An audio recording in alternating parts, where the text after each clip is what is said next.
son las mejores opciones. Y para casos especiales donde existe carga inclinadas y cargas excéntricas, la mejor opción es Hansen y Bessek, ¿ya?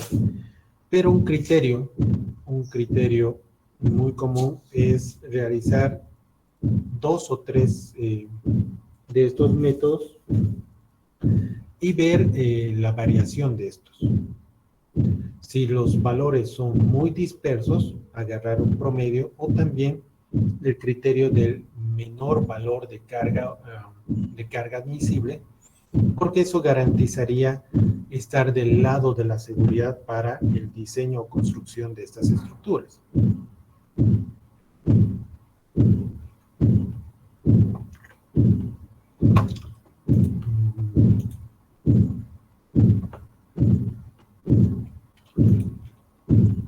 Imaginemos que calculamos la capacidad segura, ya neta, por los métodos de Terzaghi, Meyerhoff, Hansen y Bessek, ¿ya?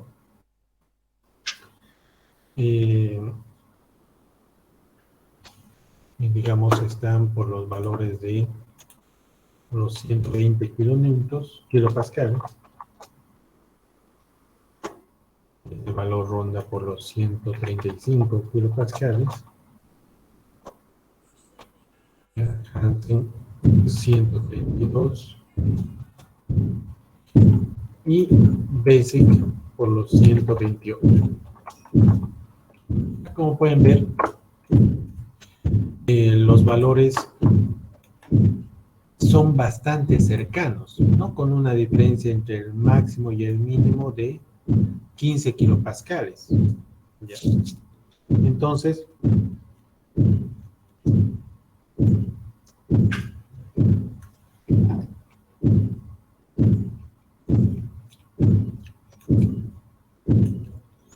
acá podríamos tomar dos criterios. Uno, un promedio que represente la capacidad por los métodos semiempíricos, debido a que todos están por un rango de entre 120 a 135, podríamos tomar 128 kilopascales, 125 también es razonable, o también ser bastante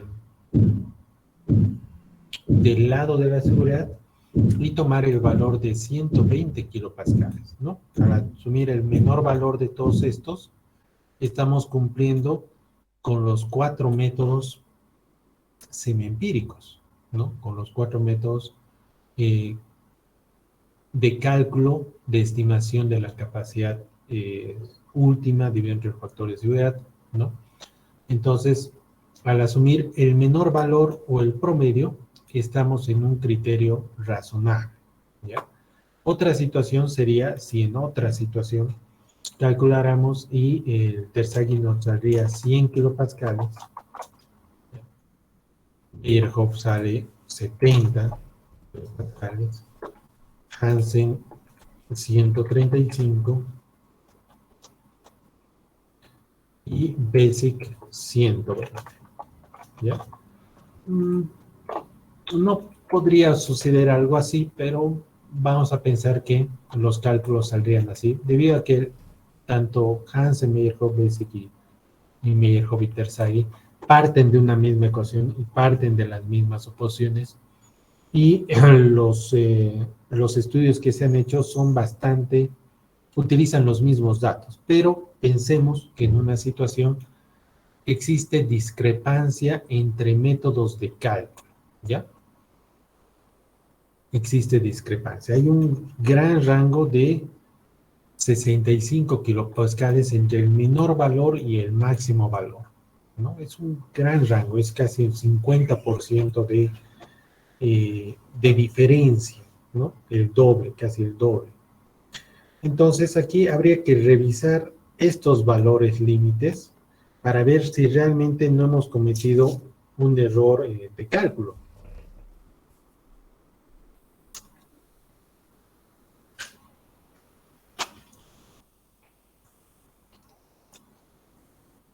¿qué podría ocurrir? ¿Ya? Entonces, si es que esta situación se confirma, aquí hay que ser bastante rigurosos en el criterio de calcular o de asumir un valor característico de este suelo para la capacidad admisible. Y un valor característico en esta situación sería descartar el máximo valor y decidir entre estos valores si es que asumimos un valor promedio o nos vamos a la situación más extrema, que es asumir el menor valor, ¿ya? Entonces, estas decisiones son las que ustedes deben asumir, tomando en cuenta que estos son métodos calibrados de experiencias que han sido realizadas en la década del 50, del 60, ¿no? Eso es lo que les podríamos complementar a esta parte de los criterios de selección de los métodos semiempíricos.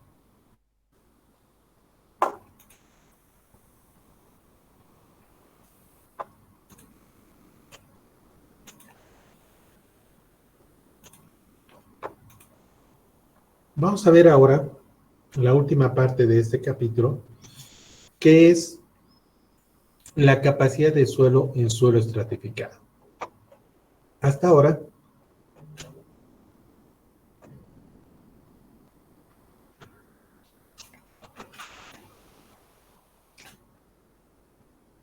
se ha visto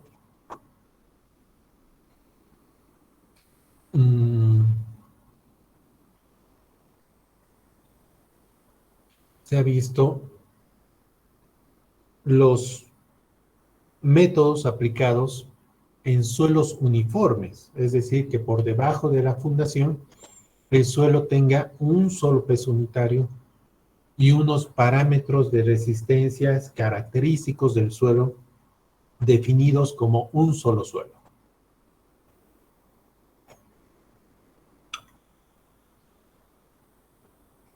¿Qué pasa cuando por debajo de la fundación existen diferentes tipos de suelo? ¿Ya? ¿Qué es lo común? ¿Ya? El suelo es un material que es producto de la naturaleza de procesos geológicos que llevan muchísimo tiempo evolucionando y es una consecuencia dinámica de la naturaleza. Entonces, el suelo usualmente viene estratificado, es decir, una combinación de estratos de diferentes tipos de suelo. Por lo tanto, ¿qué criterio es el que se asume cuando se tiene esta configuración? ¿Ya? Entonces, cuando se tiene un suelo estratificado, que es lo más común que se tiene que hacer ciertas consideraciones.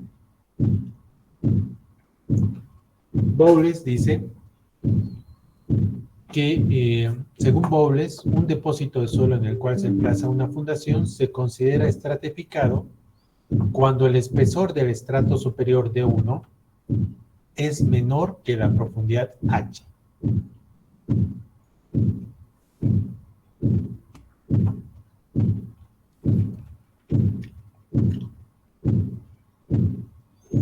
H, entiéndase H como la profundidad del plano de falla en el cual va a ocurrir la falla, ¿ya? Entonces, si dentro de la falla existe tipos de suelo, entonces se considera un suelo estratificado. Cuando el primer estrato, ¿ya?, es muy suave, es decir, que su cohesión es relativamente bajo, la falla puede ocurrir a lo largo del bloque deslizante 1A, B, C, y no a lo largo del arco circular, ¿ya? Entonces, estas son las experiencias que recoge Bowles para poder considerar un suelo estratificado y analizar estrato por estrato la condición en las cuales están con respecto a cada uno de esos estratos. Bobles considera tres casos generales en fundaciones emplazadas en suelos estratificados.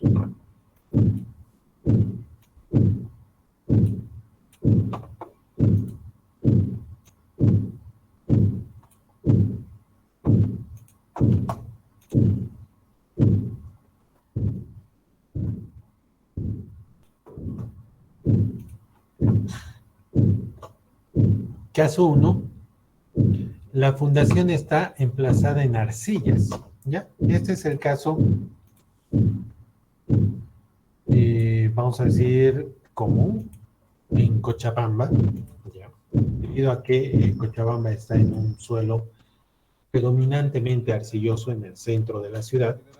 Entonces, más allá de tener unos estratos de arcillas bien identificados, se tiene una progresivo aumento o disminución de la cohesión en ciertas profundidades, ¿ya?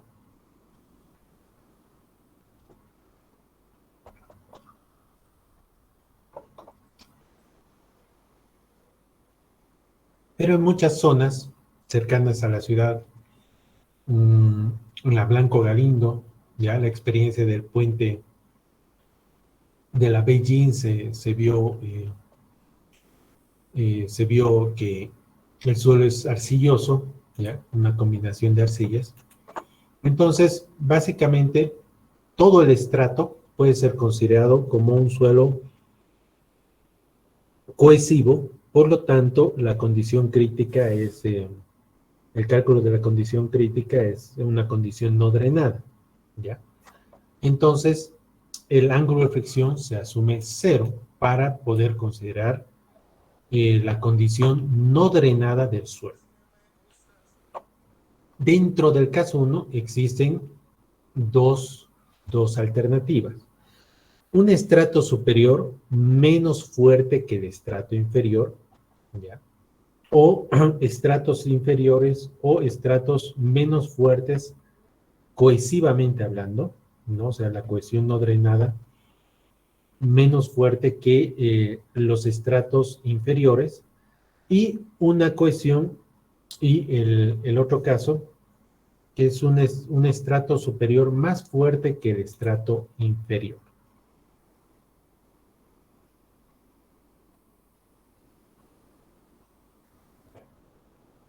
El caso 2 es que la fundación sea emplazada en suelos estratificados, es decir, que sean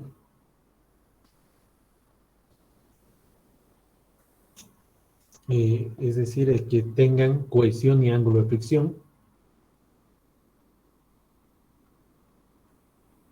en suelos drenantes, ¿ya?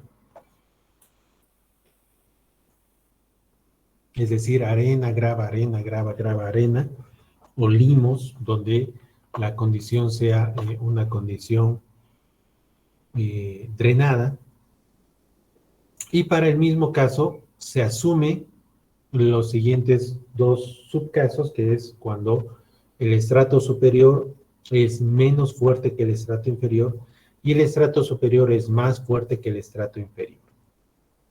Finalmente, hay un caso 3 en la que la fundación está emplazada en un suelo estratificado de combinación de arcillas y arenas intercaladamente.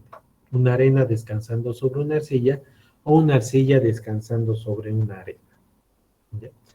La mayoría de los trabajos experimentales realizados para establecer métodos para la obtención de la carga última, en cualquiera de los tres casos propuestos anteriormente, se basan en su mayoría en modelos realizados por lo general considerando un ancho de fundación de 75 milímetros, de 7 centímetros de espesor, de ancho de fundación, ¿ya? Esto en ensayos realizados a escala de laboratorio.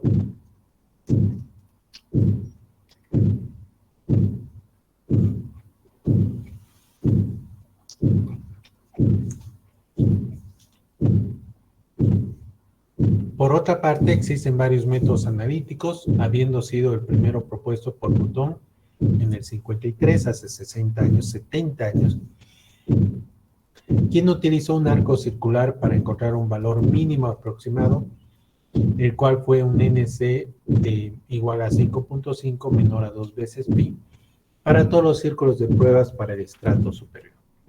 El uso de arcos circulares de prueba puede ser fácilmente programado por una computadora para 2 o 3 estratos usando una cohesión no drenada para los estratos. Notar que en la mayoría de los casos el método de círculos da resultados razonablemente confiables.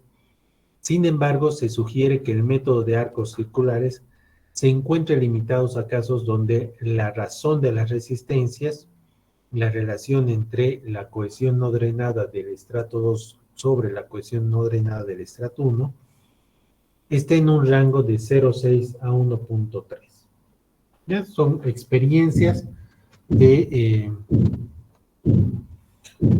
ensayos de laboratorio que tratan de simular y poder entender qué es lo que pasa en suelos estratificados. Cuando el valor de esta relación está muy alejado de este rango, existe una gran diferencia entre los valores de resistencia de los estratos y uno podría obtener un valor de NC usando el método propuesto por Brown y Meyerhoff del 69, que se haya basado en los modelos de ensayos y es como sigue. Para una relación menor a 1, NC es igual a esa ecuación con un límite de menor a 5.14 para una zapata continua, para una fundación circular con diámetro igual a B,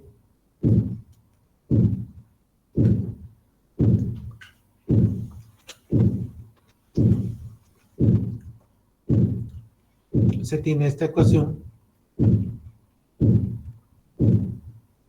y cuando los factores son mayores a 0,7 se reducen en un 10%.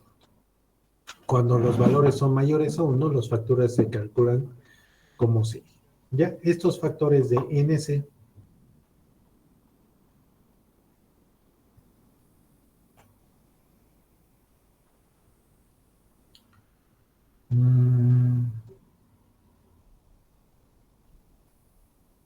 son utilizados para el uso de modelos ensayados en laboratorio, como en el ejemplo de Brown, Meyerhoff o el de Bouton del 53.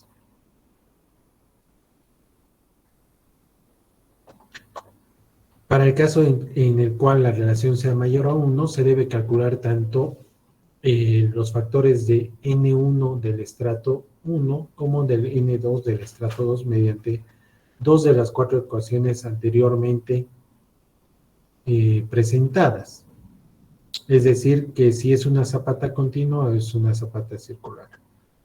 Y luego se establece un valor promedio de los valores hallados de la siguiente manera.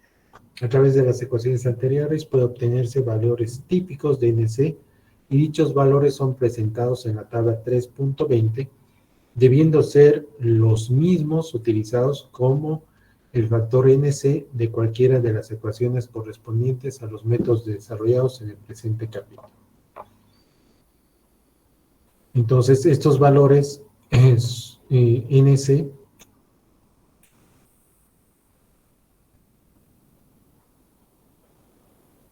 son utilizados para el cálculo. ¿Ya? Cuando el estrato superior es muy suave y el valor de relación del D1 sobre B es pequeño, este es un criterio útil, ¿ya? Que dice que cuando este espesor, el primer espesor, y estamos en el caso en el que el estrato superior es menos fuerte que el estrato inferior, o tiene propiedades de resistencia menores a los estratos inferiores, y asumiendo una falla circular, ¿ya?, de ancho B, ¿ya?, del diámetro de ancho B, y la relación de D1 con respecto al ancho B es pequeña, ¿ya? Es pequeña. Eso quiere decir que este estrato es bastante pequeño, ¿sí? ¿Ya? O sea, si estamos hablando de 4 metros y de uno es 40 centímetros o 20 centímetros, ¿ya? La relación entre 20 centímetros y 4 metros es 0,05, ¿ya? Es un valor muy pequeño, no es 50%, no es 70%, sino es un valor pequeño. Y sabemos que este estrato es débil, ¿ya? Podríamos evitar que se produzca una falla local acá o un aplastamiento con la opción de emplazar la fundación a mayor profundidad en un estrato de arcilla con mayor rigidez o en su caso la utilización de cualquier otro tipo para mejorar el suelo, para el mejoramiento del suelo. ¿Ya? Entonces, cuando este estrato D1, cuando proponemos el nivel de fundación y observamos que existe un pequeño estrato débil de espesor pequeño, la opción más razonable es profundizar un poco más y emplazar la fundación en un estrato más competente.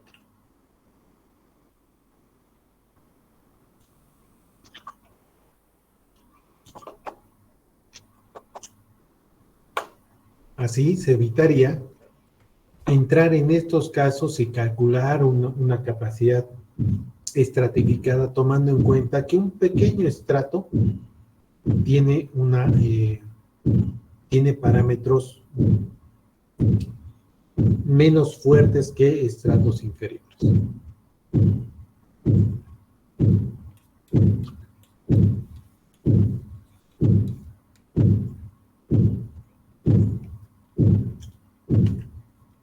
Modelos ensayados indican que cuando el estrato superior es muy suave, tiende a producirse un rebalse del suelo por debajo de la fundación.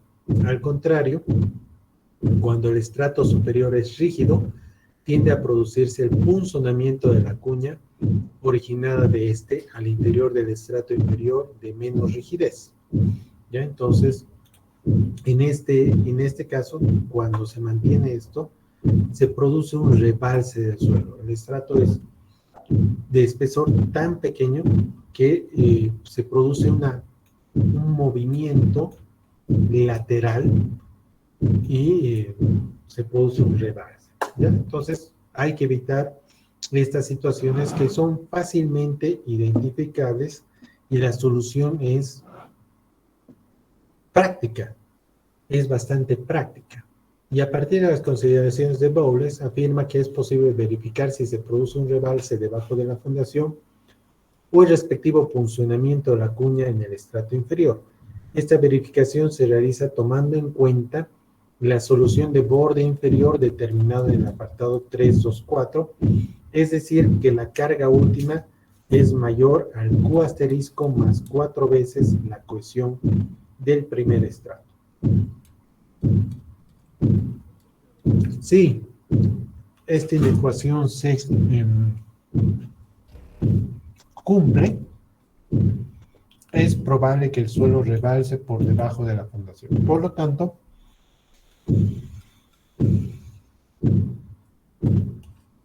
en esta situación se tiene que verificar a qué profundidad es adecuado fundar o colocar el nivel de fundación tomando en cuenta las características del suelo.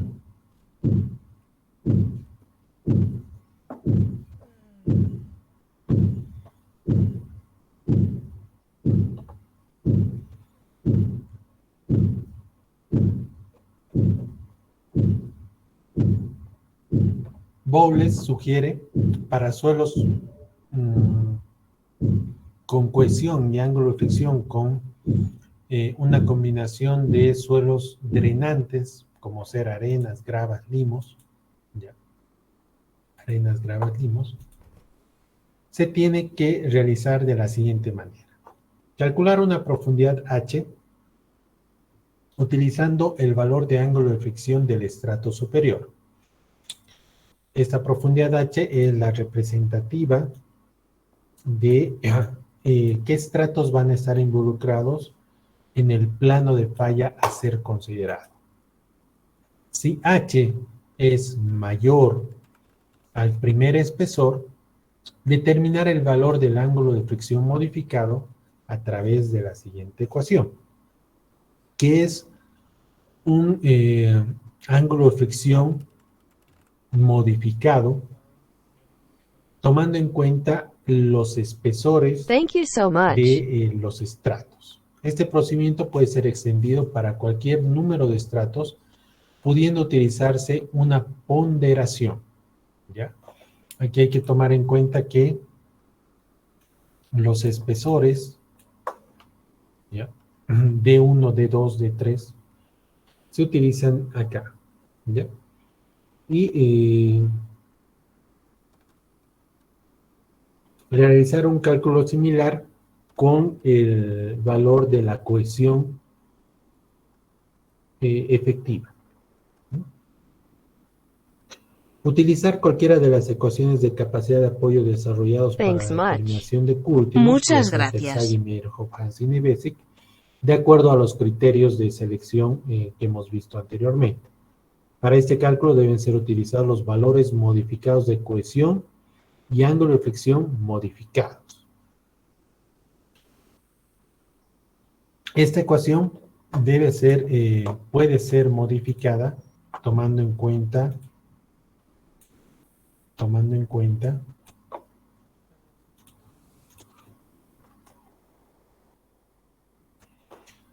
es para dos estratos, ¿no? Dos estratos que tienen ángulo de fricción 1 y ángulo de fricción 2.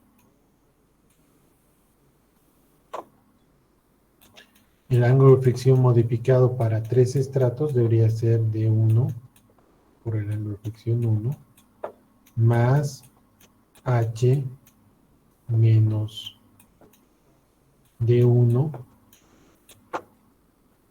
menos D3 por el ángulo de fricción 2 más H menos D2 menos D1 por el ángulo de fricción 3 sobre H.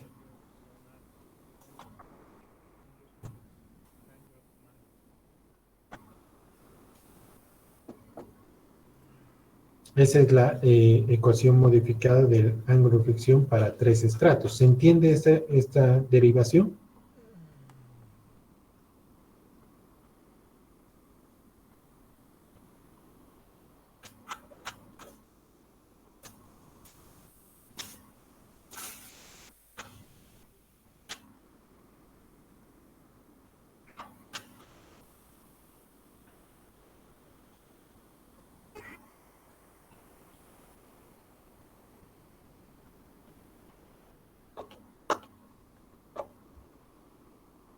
Es un promedio ponderado en función de los espesores que se tienen configurando la profundidad que se ha calculado, ¿ya? Entonces se le va a dar mayor ponderación al que tenga mayor espesor dentro de este espesor, ¿ya? Entonces este es un promedio ponderado y la misma idea ocurre con la cohesión, ¿ya? Entonces se reemplaza este suelo estratificado por ángulos y cohesión ponderada de acuerdo a este criterio. Para el caso en el que el estrato superior es suave, es decir, presenta un valor menor, uno debe verificar la probabilidad de elevarse por debajo de la fundación del modo que se indicó anteriormente. Finalmente, para el último caso, que es aquel que considera una fundación emplazada en un estrato de arena que se haya descansando sobre un estrato de arcilla o viceversa, se debe verificar primero si la distancia h penetrará al interior del estrato inferior, ¿no? Es decir, que si esta profundidad va a ingresar en los dos estratos, en el estrato inferior, si es una arena descansada sobre una arcilla, si va a entrar a la arcilla, o si es una arcilla y por debajo una arena, si es que la profundidad va a entrar a la arena. Si es que ocurre eso, la carga última puede ser estimada de la siguiente manera. Encontrar la carga última con cualquiera de los métodos propuestos utilizando los parámetros de resistencia del estrato superior, asumir una falla por punzonamiento que se inicia en la base de la zapata de dimensiones B por L, para esto determinar un Q último con 2' que es igual al valor de la capacidad de apoyo del estrato inferior. Por lo tanto, el Q último 2' es determinado utilizando los parámetros de resistencia del estrato inferior y considerando para la determinación del Q asterisco la profundidad total, y determinar una carga última promedio por medio de la siguiente ecuación. Ya, a ver, vamos a leer de nuevo este segundo paso. Ya. Primero es encontrar la carga última por los métodos propuestos con el estrato superior. Ya, vamos a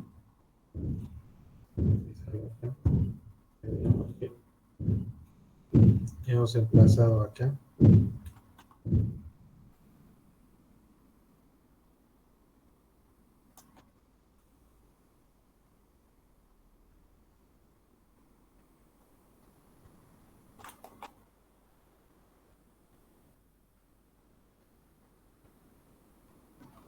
Ya hemos emplazado acá y tenemos dos estratos. Entonces, el paso 1 es calcular la carga última con la cohesión 2 y el ángulo de fricción 2. Si es un suelo arenoso, o si es un suelo arcilloso,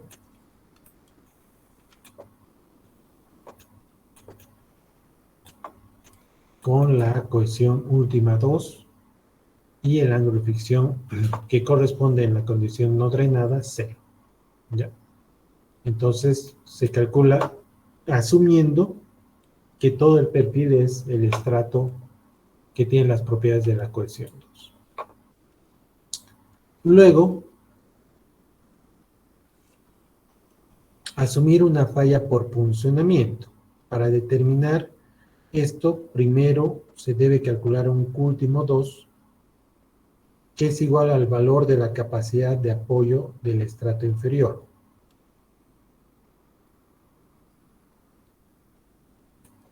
Entonces aquí se asume que la fundación está acá, ¿ya? Y se asume una falla. El paso 2 es calcular un Q último 2, pero tomando en cuenta que la fundación está acá. Y esto implica utilizar los parámetros si fuera una arena, serían los parámetros drenantes de la arena, o si fuera una arcilla, sería la cohesión no drenada 3 con el ángulo de fricción 3 igual a 0. Pero además, aquí considerar que el nivel de fundación es el nivel de fundación original más la profundidad del primer estrato. No. Aquí considerar que el Q asterisco se modifica. El Q asterisco es en esta profundidad. ¿Ya? Entonces aquí se asumen las dos fallas, ¿ya? Tomando en cuenta que la profundidad es modificada en este segundo paso, y se toma un promedio ponderado de la capacidad última, y este promedio ponderado parte de la capacidad última del segundo estrato y es más el perímetro total considerado para el funcionamiento, que debe ser el perímetro de la fundación multiplicado por la presión vertical total de la base de la zapata al estrato inferior del suelo, es decir, el esfuerzo total,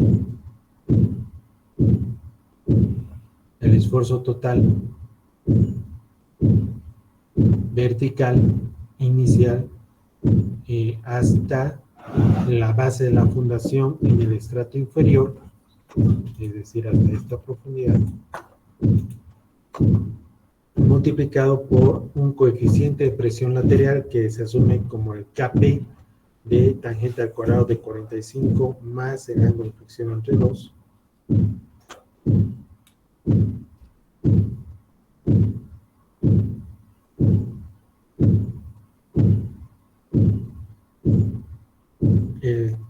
La tangente del ángulo de fricción entre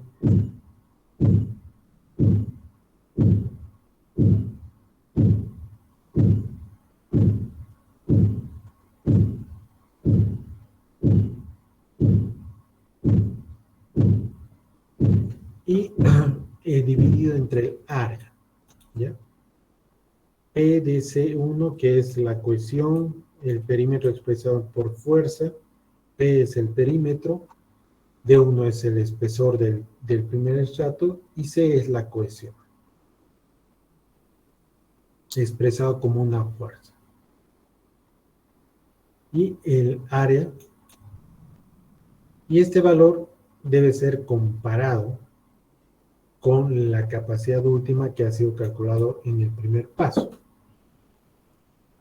El menor valor de entre los dos es el valor usado. ¿Ya?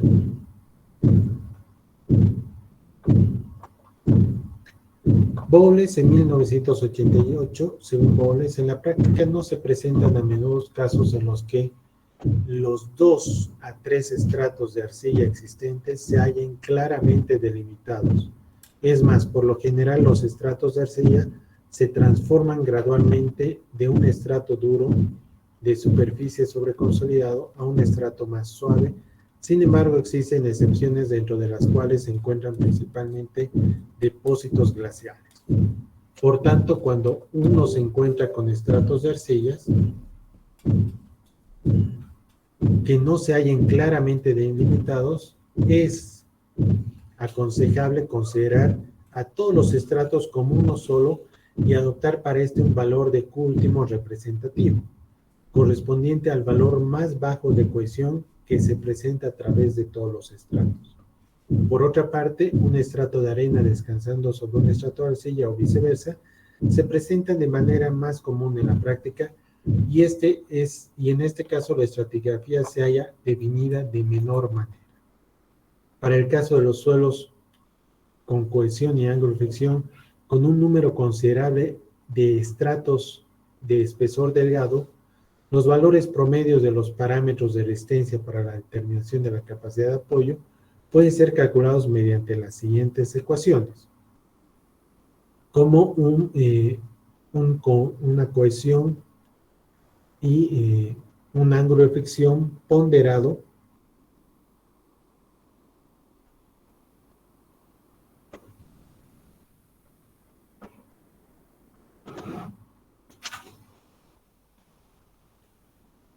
y los valores de H1 pueden también ser multiplicados por un factor de ponderación si se desea, estando a una profundidad efectiva de cortes de interés limitada aproximadamente de 0.5 el ancho B por la tangente de 45 más el ángulo de fricción entre 2. Generalmente, para obtener un mejor promedio, pueden requerirse de una o más iteraciones debido a que principalmente el valor del ancho B no es por lo general fijado hasta que la capacidad de apoyo sea establecida.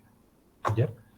Entonces, aquí hay un ejemplo donde se tiene una arcilla una fundación de 3 metros por 6 metros en un depósito de arcilla de 2 capas para determinar la capacidad última y aplica el método conocido de Hansen con con los correspondientes factores de NC ponderado. Aquí lo que se ve son los criterios que asumen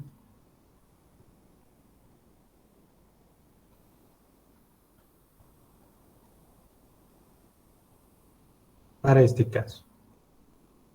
¿Alguna pregunta? ¿Una consulta?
Estos son los métodos de cálculo, ¿ya? Y todos parten de conocimiento de las propiedades del suelo, de la configuración que se tiene, si hay arcilla, si hay arena, del conocimiento de los parámetros de resistencia, pero todo eso sale de algún lado, ¿ya? Sale de un estudio previo, y ese estudio previo usualmente se llama exploración del subsuelo, que es el siguiente tema que vamos a abordar en este punto, ¿ya? Que es el capítulo número 8, que lo vamos a ver ahora después del capítulo número 3 para poder relacionar, ¿ya?, los métodos de cálculos que hemos aprendido con la obtención de los datos que son necesarios para aplicar estos métodos, ¿ya? Todos los métodos que hemos visto parten del conocimiento de la configuración estratigráfica, qué tipos de suelos son, dónde está el nivel freático, qué propiedades del peso tiene,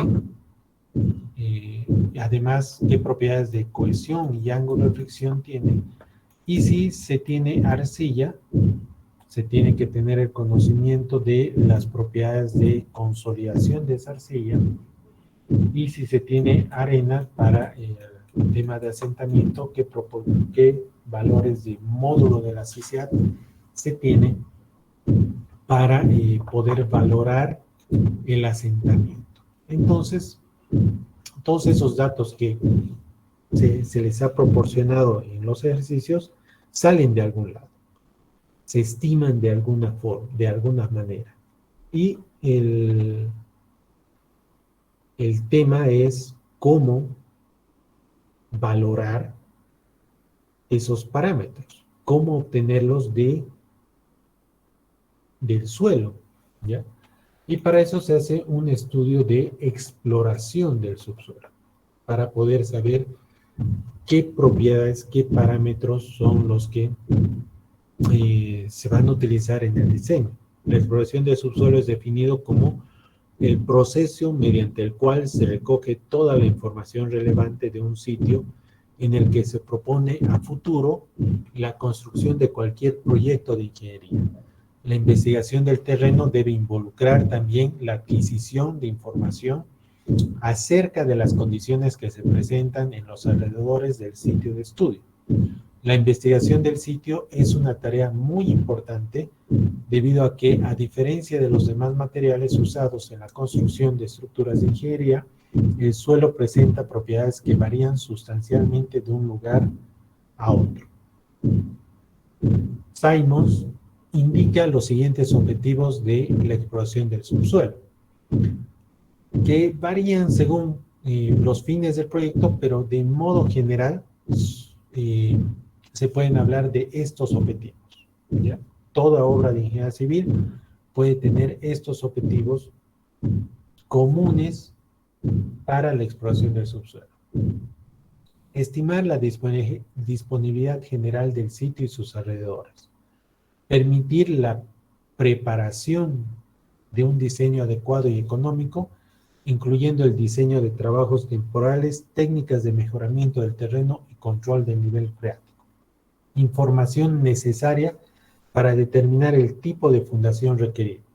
Información suficiente que permita al ingeniero geotecnista realizar recomendaciones acerca de la capacidad de carga de la fundación, hacer posible la realización de suficientes ensayos de laboratorio que permitan realizar posteriores predicciones de asentamientos. Aquí es lo que les mencionaba, que si se tiene una arcilla saturada, se debe tener una muestra para realizar ensayos de consolidación y así obtener los parámetros necesarios para proyectar asentamientos.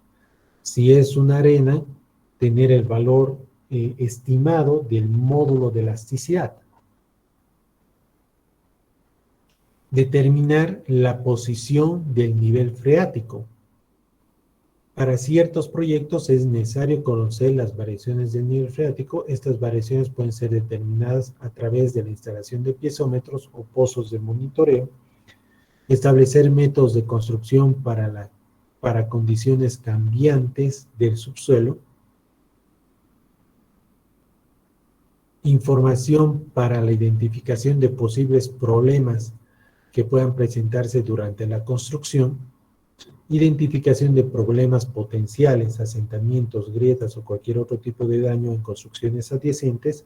Identificación de posibles problemas medioambientales y su solución. El programa de exploración del subsuelo consta básicamente de 3 etapas principales: investigación literaria, reconocimiento de campo y exploración del subsuelo. Tomando en cuenta estos objetivos que se tienen para la exploración del subsuelo, se tienen 3 pasos a seguir. Uno es investigación literaria. Gabinete. ¿Qué se sabe del proyecto? Consiste en la recuperación de toda la información posible acerca de la estructura propuesta y de las condiciones del subsuelo. Los datos a recuperarse acerca de la estructura son su localización, dimensiones, el tipo de uso propuestos para la construcción, además del conocimiento de códigos de construcción locales, sobre todo en lo que se refiere a asentamientos permitidos. La información acerca de las condiciones del subsuelo deberá constar en la medida de lo posible de datos acerca de la historia geológica del lugar, recopilación de resultados de posibles investigaciones realizadas anteriormente en el lugar, la revisión de mapas de suelos, de fotografías aéreas y finalmente obtener datos de la localización de fundaciones que pudieran ser afectados para la construcción propuesta. En este punto, uno debe recabar toda la información posible acerca del proyecto que se pretende realizar. Por ejemplo, si estuviéramos hablando de un edificio, una potente herramienta que ahora es fácilmente utilizada es el Google Earth, ¿no? Donde uno fácilmente puede tener acceso,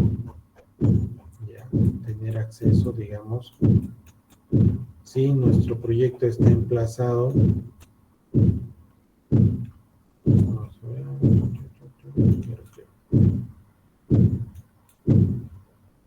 si nuestro proyecto está emplazado por aquí. a mencionar que esta, ¿ya? Si nuestro edificio está identificado, pues podríamos conocer mediante esta herramienta el área, la ubicación exacta, tal vez, y también poder conocer históricamente, ¿ya? Históricamente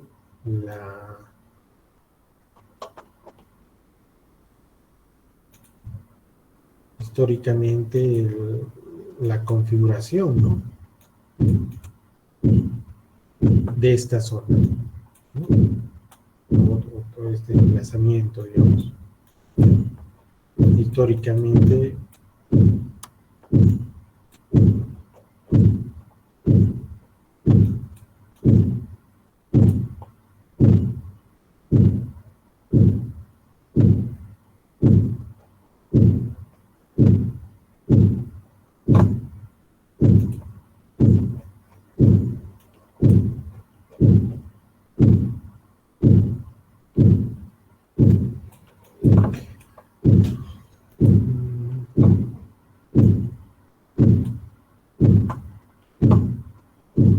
¿qué se puede saber también de esta herramienta?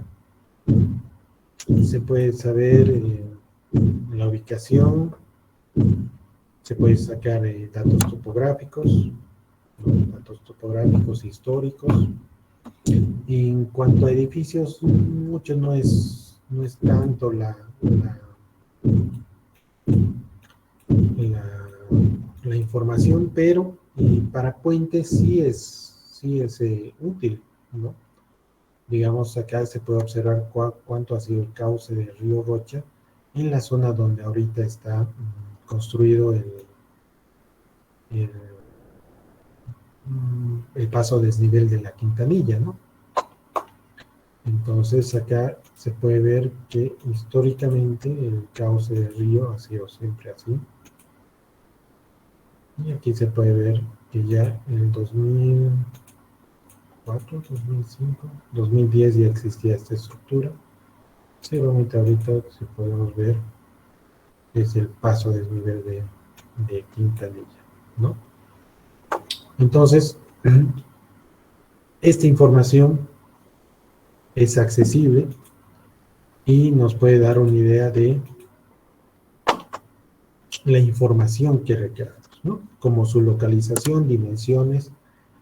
Nos puede identificar que cerca de la zona existieron recientemente construcciones y eso nos haría pensar de que esas construcciones tienen su propia exploración del subsuelo o estudio de suelos, que si accedemos a esa información sería útil, que si al lado de nuestra construcción existe un edificio reciente, acercarnos y preguntar cómo les ha ido con el tema de suelos, qué tipo de suelos han encontrado, cuál ha sido la solución de fundación y si durante la construcción han tenido algún problema, ¿ya? Esa recopilación de información nos es útil para poder sondear, ¿ya? Más o menos qué tipo de suelo es el que estamos pensando o estaríamos proyectando pensar encontrar en nuestro proyecto, ¿ya? También una recopilación geológica de la zona nos da un pantallazo macro de qué tipo de suelo vamos a encontrar y finalmente proyectar ya una solución. Luego de haber obtenido toda esa información, se va a un paso de reconocimiento en campo, que es una visita del ingeniero civil a obra, al lugar donde se va a proyectar el proyecto, al lugar donde se va a realizar la exploración del subsuelo. Esta visita de campo del ingeniero geotecnista es con el objetivo de determinar ciertas características del suelo, del sitio, tales como la existencia de construcciones previas en la zona, el funcionamiento de estas, determinar la evidencia de deslizamientos o desniveles, así como la observación del acceso a la zona y su influencia durante los futuros trabajos de exploración. Finalmente, el ingeniero debe observar si la construcción propuesta afectará a construcciones cercanas o si las condiciones externas podrán afectar a la construcción. Y entonces, cuando se va a la obra, antes de la construcción, después de la investigación literaria, uno tiene que ir con el objetivo claro de que se está yendo a observar y conocer el futuro, la futura zona de emplazamiento del proyecto. Vamos a hablar del proyecto de la Quintanilla, porque este proyecto es un proyecto grande donde en la plazuela Quintanilla tiene un desnivel, ¿no? Tiene un desnivel. Y vean que el 2019, a ver un poquito antes,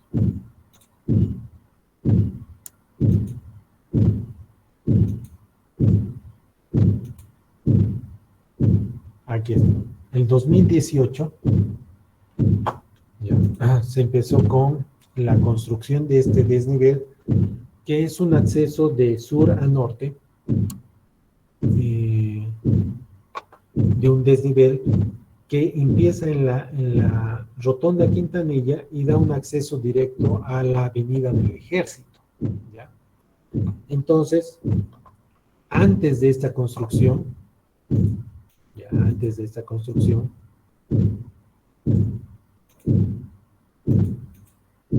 no me acuerdo cuándo empezó, 2017, aquí, ya, antes de la construcción, ¿qué se vio en la exploración del reconocimiento del campo de este proyecto? ¿Ya?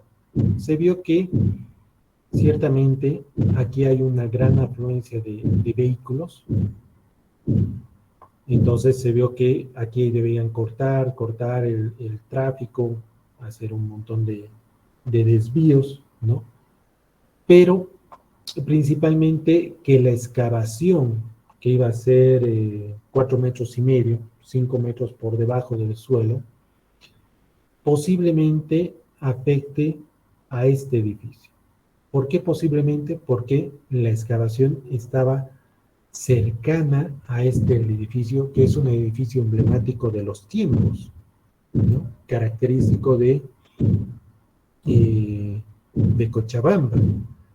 Entonces, cuando se hizo la exploración o el reconocimiento de campo, se solicitó los planos estructurales del edificio Los Tiempos para ver qué tipo de fundación tenía y cómo podría ser afectado esta estructura con una excavación de este proyecto, ¿ya? Entonces, en esta condición,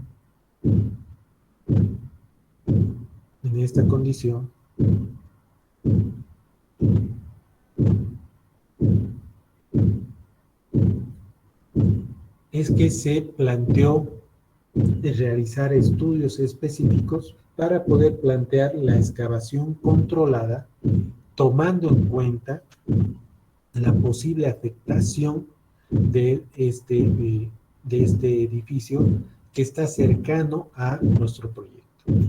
Cuando se construye edificios, es muy probable, ¿ya? Es muy probable que se afecte a los vecinos. Por ejemplo, en un caso conocido es el de la América, en la zona Tupuraya, el año 2008, 2009, aquí está, 2010, en la plazuela del arquitecto, ¿no? En la Tarija. Aquí se ve claramente cómo era este lote, ya era un lote, y aquí al lado hay una casa, ¿ya? Entonces, en la construcción, aquí directamente ya se ve la casa afectada. Vean que el lote era hasta acá. Entonces, en el proceso de la construcción del sótano, se afectó a esta casa Y aquí hubo un problema legal tremendo en el cual el dueño, en realidad era una señora, se puso firme, se encontró con abogados, se contrató abogados y ciertamente se llegó a un acuerdo en el cual la señora, al ver afectado su casa, se trasladó a otro departamento, pagado esto por el dueño que ha afectado a la casa, y se quedó que una vez que se construya el edificio, se iba a proceder a reparar la casa. Y han negociado para que la misma empresa construya un edificio moderno en función del acuerdo que han llegado. Es por eso que en esta parte estos dos edificios son como que muy parecidos, ¿no? Y es que la empresa que ha construido esto se ha hecho cargo de la reparación de la casa afectada de aquí al lado, ¿ya? Entonces, en la visita de campo, se tiene que ir con un plano del proyecto y poder visualizar futuros problemas de construcción. Por ejemplo, esta construcción que estaba muy pegada hacia la excavación era que esté prevista, ¿ya? Que esté prevista por los ingenieros de acá y poder tener una excavación controlada en esta zona. Otro proyecto de similares características es en la América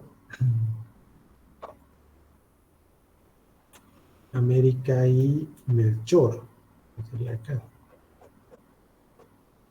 ¿No? América, estos condominios, que es la afectación de esta casa de igual característica, ¿no? De igual característica, similares características que durante la construcción ha sido afectada este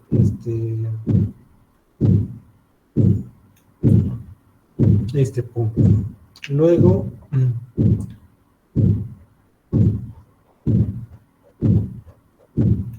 se tiene proyectado en la universidad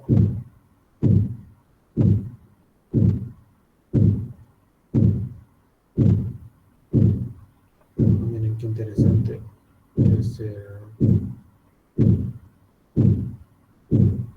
Esto está mal.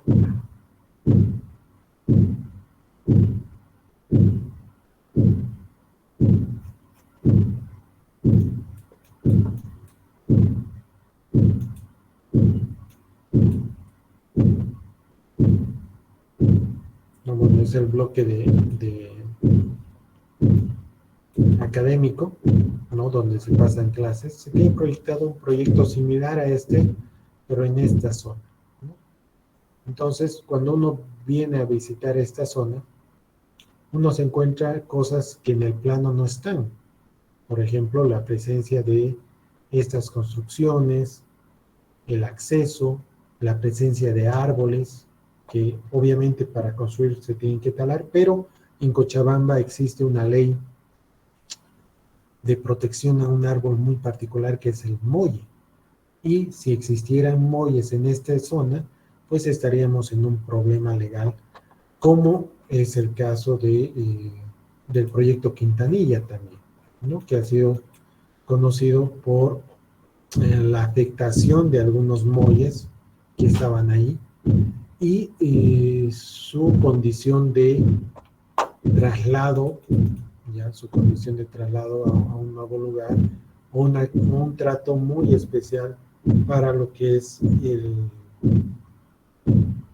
esas condiciones.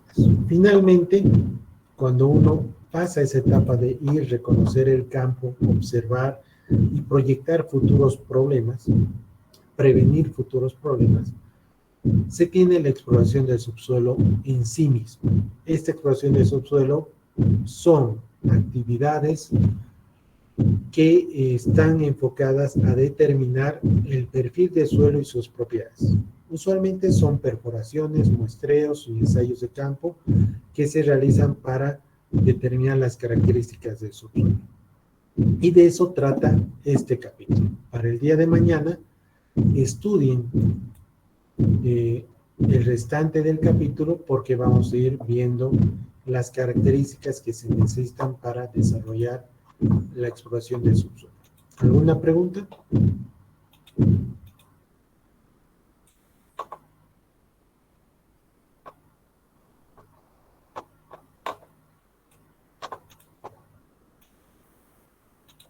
Ya. Si no hay más preguntas, aquí quedaríamos. Gracias, hasta luego. Hasta luego.